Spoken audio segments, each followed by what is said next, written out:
Okay, I know number 35 has a lot of pieces to it because these are all different elements that are on the Acropolis. So this is the last one that I have to work on for the Acropolis. So I want you to divide this paper, not really in half, but kind of underneath this relief sculpture going all the way down. We're gonna have more to write about the temple, but then this fragment is from the temple. So go and write the identifying information for both. All right, so we're first going to start talking about the temple itself. And like I said, it is part of the Acropolis. These are all the buildings on the Acropolis. So this is going to be the content. The Temple of Athena is the small temple that's dedicated to Athena Nike, who is the goddess of victory. And then all of the reliefs on this building, I thought I had a picture, all of the reliefs that are on this building, like all around here, actually depict the victory over the Persians in battle. So remember, the Persians first burnt down everything on the Acropolis, and then later the Greeks, pretty sure Alexander the Great helps defeat the Persians. So then after that, they rebuild all of these temples on the Acropolis. And so a lot of them have to do with this victory over the Persians in battle. All right, our context. So this is the smallest temple at the Acropolis. The Parthenon is the largest, which you can see here. Oh, this is pretty large too, but the Parthenon is the largest. This is placed at the edge of a cliff, which you can see in this picture right here. Like this is kind of below looking up.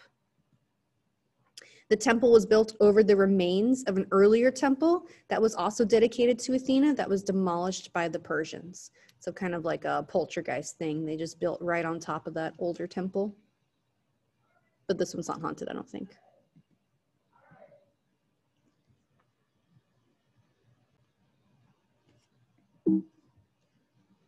All right, so you can see the columns when you look at them, they are very obviously ionic. Go ahead and draw the ionic column, and also remember our fun hand gestures. We have Doric columns, ionic, right? Curl your fingers, curl your fists, that's ionic, and then Corinthian flares out. So this one is ionic. Why are you beeping at me? Like I said, all these reliefs here depict the victory over the Persians in battle. The function is to commemorate the Greek victory over the Persians. How about that? All right, we got some architecture vocabulary that we need to write down. Amphipostyle is this, if you're looking at the plan of this temple, this is what this type of plan is called, where it has columns at the front and columns at the back, but not on the sides of the cella. And the cella is basically the room in the center, so the inner area of an ancient temple, especially one housing a hidden cult image in a Greek or Roman temple.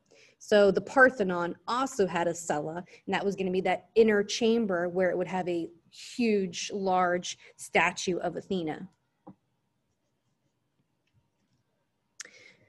One more thing about the columns, they are ionic and they're also monolithic, which means that column is one giant chunk of marble that was then carved into the column. The columns that are on the Parthenon are actually separate drums that were then pieced together to be one singular column. All right, so that's it for the temple.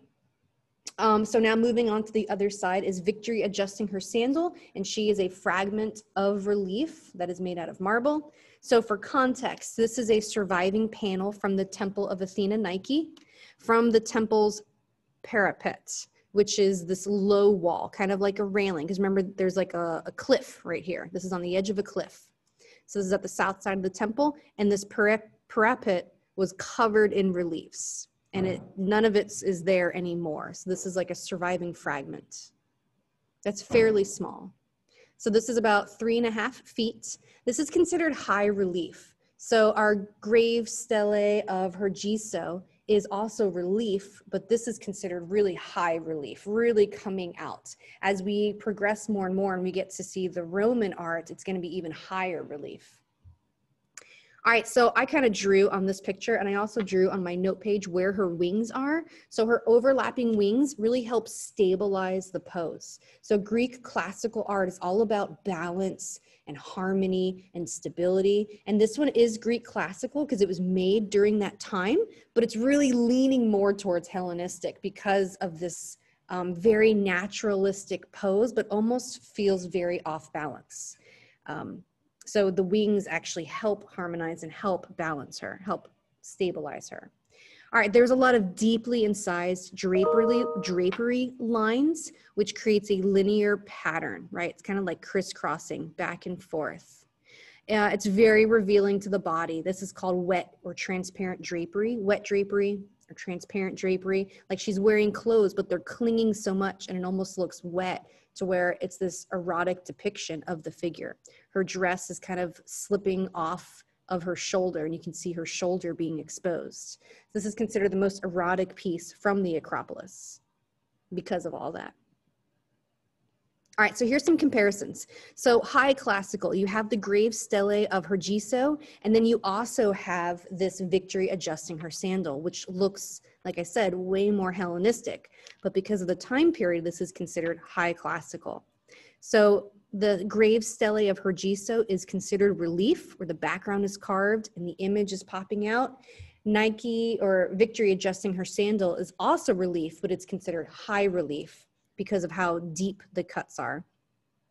They are both using this type of wet drapery that's clinging to the body to be revealing. It's creating a linear pattern with the fold, which we are also seeing when we get to Hellenistic. This is from the great altar of Zeus and Athena at Pergamon. So it's the same type of clinging drapery, but there's a fan blowing now. It's a lot more windswept and kind of, look how it's like swaying to the side. There's a lot more movement involved. So grave stele of Hergiso is relief. The Victory adjusting her sandal is high relief. And then when we get to Hellenistic, there's not another term. It's just considered higher, more relief. All right, content, what this is about, it's focusing on the human form, which some articles said maybe that could be a distraction from the war. Hey, let's appreciate the beauty of the human form and not so much of war. Also, she's removing her sandal. It's called Victory adjusting her sandal. And she's removing her sandal because maybe she's about to enter into this sacred temple, and you would remove your shoes to walk on sacred ground. Boom, done.